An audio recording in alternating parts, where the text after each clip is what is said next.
अस्सलाम वालेकुम दोस्तों, हमारे चैनल में खुश आमदीद। जैसा कि आपको पता है, हमने हिस्ट्री ऑफ कश्मीर के ऊपर अपना एक चैनल बनाया हुआ है जहां हम कश्मीर के मुख्तलिफ अजला की तारीख आपको बताते हैं।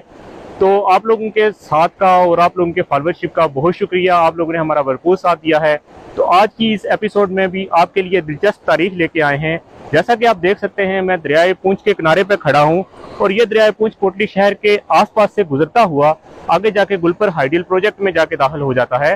तो जब कोटली के अंदर 1970s के अंदर इलेक्ट्रिसिटी नहीं थी, बिजली का कोई निज़ाम मौजूद नहीं था, तो शहर में पानी की काफ़ी किल्लत थी क्योंकि दरिया से पानी लेके जाना ऊपर मुश्किल है। शहर आप देख सकते हैं कि दरिया से काफ़ी ऊपर है और दरिया काफ़ी डाउन है।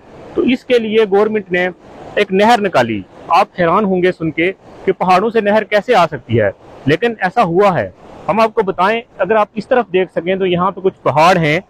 ये पहाड़, ये जो दरिया है, बेसिकली इसमें एक नाला पड़ता है जिसे हम पनाग का नाला कहते हैं। कस हम नाले को कहते हैं। तो पनाग का कस जो है वो काफी पीछे है इससे।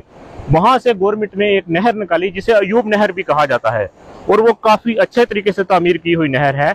नहर से हमारी मुराद एक सीधी सीधी नहर नहीं है, बल्कि उसे मुख्तलिफ पुलों और मुख्तलिफ सड़कों और मुख्तलिफ पाइप्स के सूरत में जोड़ा गया है।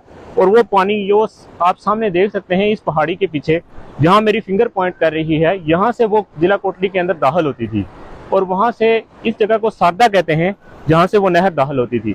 लेकिन गुज़श्ता कुछ अरसे में यहाँ स्लाइडिंग की वजह से उस नहर का आखिरी हिस्सा टूट फूट का शिकार हो गया है, जिसकी वजह से वो नहर अभी हुकूमत की भरपूर तवज्जो चाहती है और मरम्मत का मुतालबा करते हैं कि अरबाब इख्तियार अगर हमारी ये वीडियो देख रहे हैं तो इस अजीम स्ट्रक्चर को दोबारा से बहाल किया जाए और उस सादा टनल को या फिर अयूब नहर को या जो भी कहते हैं उसे मकामी ज़बान में, उसे बहाल किया जाए, क्योंकि ये एक ऐसा असासा है जो जिला कोटली के लोगों की पहचान है और यहाँ हमारा एक